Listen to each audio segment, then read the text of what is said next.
армысыздар? Бүгін бізге қонаққа Аргентина мен Мексикадан келген өте жақсы таныстарымыз келеді. Оларға қазақтың дәстүрлі асы бешбармақ дайындаймын. Бірақ ерекше твист бар. Ет жемейтін қонағым үшін бешбармақ та жасаймын. Stay tuned. Таңертең ерте тұрып, ет пен тараздан алып келінген қазы асып қойдым. Ал ет жемейтін қонағым үшін қызыл балықтан бешбармақ жасап көруді шештім. Дастарханға бауырсақ, салаттар мен тіске басарлар дайындадым. Бәрі қазақи дәстүрмен.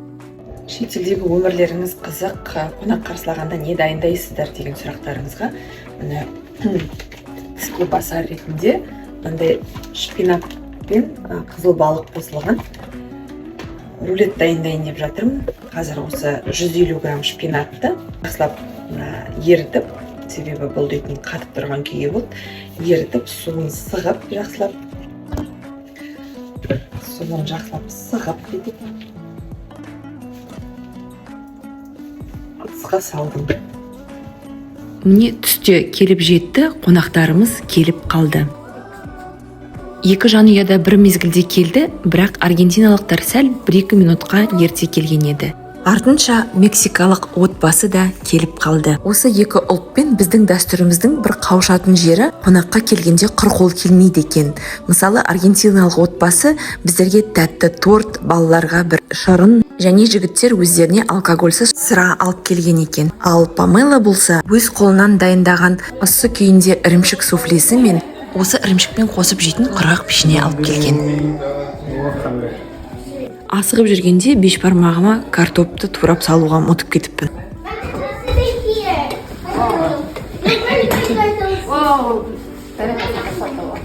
Достарымыздың жанұясымен таныстыра кетейік. Отағасы Пабло, отанасы Хульетта, үлкен қызы Амелия мен кіші қызы Кармела. Мексикандық отбасы мүшелері отағасы Армандо, отанасы Памела және балақайлары Армандо Мануэль. Қазақ дастарханы әрқашанда мол, ал көңілі әрдайым кең. Қонақтар мәз, дастархан бос, демек бәрі ұнады. Памела маған мынандай чиз суфле алып келген.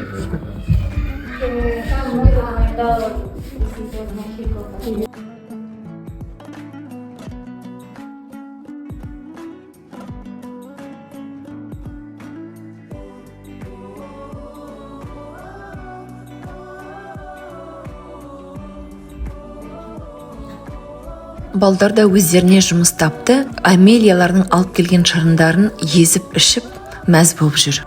Қазының дәмін бірінші рет көріп отқан достарыңыз қандай пікірде болды деген сұрағыңызға, аргентиналықтар қазының дәмін ерекше деп бағалады, ал Памела өзіне арналған бешбармақты ұнатып қалды. Балалар улап-шулап мәз болып ойнап жүр. Мен бұл сәтті түсіре алмадым, бірақ Кармела мен Зарина бір-бірін құшақтап жүрген сәттері көп болыпты. Уыз үйден құр кетпей дәстүрі бойынша қонақтарымызға шағын сыйлықтар дайындаған едік. We prepared some small presents for you. That's why I called girls. So this is for you. This is Kazakhstan chocolate. Wow. Yeah, so different types of chocolate. Yes, there is names of instruments. Yes, and this one is called takia. It's for men cup. Pablo's gonna wear it on Monday. Don't doubt it. Nice. Looks there is a national sign. National sign. Mano has big problem. Wow. Can you Tommy.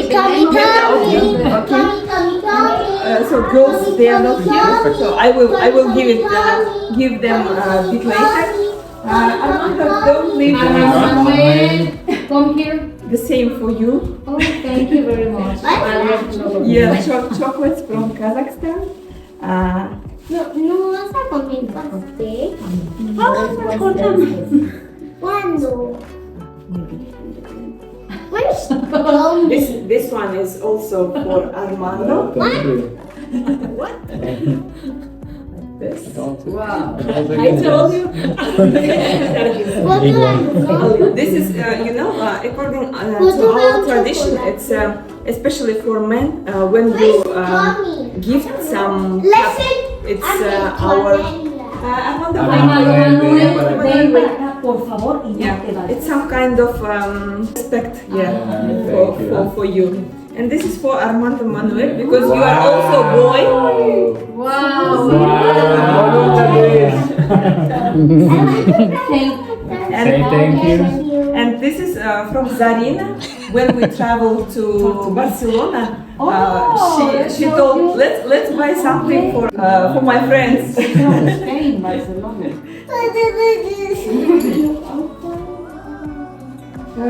They cannot find the elders. So nice. Thank you. For Carmela, the same. It's as for girls, there is some kind of this kind of chain. Yeah.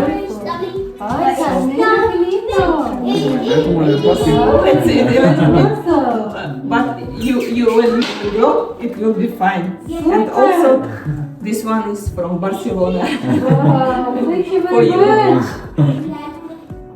Thank you very much. And for Amelia, the same. Wow. But this color, maybe they will choose between them. What? It's better if they go to sleep. This is one. Thank you very much.